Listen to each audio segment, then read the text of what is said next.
What is your view of the world? How is it shaped? How big might it be? We have a big set of windows here in our offices.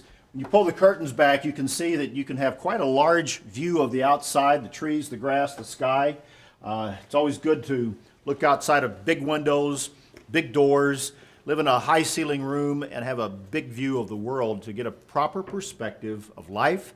And how we arrive at that is probably one of the most critical aspects of our own life, because we have our worldview shaped by religion or by politics, by race, by gender. So many different factors enter into how we view people, events, and the entire world as a whole.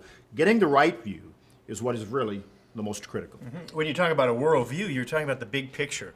How do you judge things, your reality? What is it that causes you to make the decisions that you make in your life? And looking out that window into the world from your perspective impacts what you do. So it is so important as we think about what impacts our life and the decisions we make. And our worldview affects all of those things. Having a view from the Bible that where God is the center puts us into an area of absolutes, that there are laws, that there are absolute principles and laws that govern not only the physical world, but the spiritual life of all of us within this world as well, as to what produces good results, happiness, success, peace, and prosperity.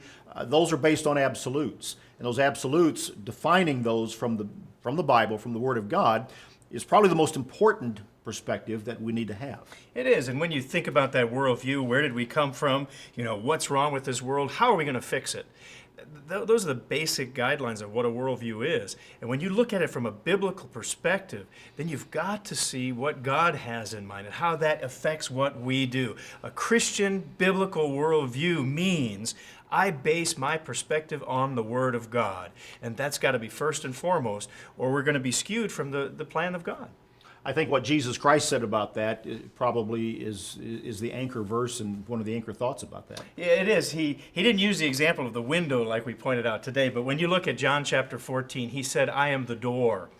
And in a way, I guess that's showing the worldview. We could go to a door, but we have a window in front of us. Yeah, right you open now. the door and you look out, and we've got to look out with the perspective of God on the world and make decisions in our daily life that show we have the big picture of God's point of view. That's so important. So whatever our worldview might be, always checking it, always putting it against God's view of the world from a biblical perspective is probably a lifetime endeavor for any of us who are really serious about it. But we encourage you to begin that process and to analyze what you believe, how you approach this world, and ask yourself, does it measure up with what God reveals from His Word? That's BT Daily. We'll see you next time.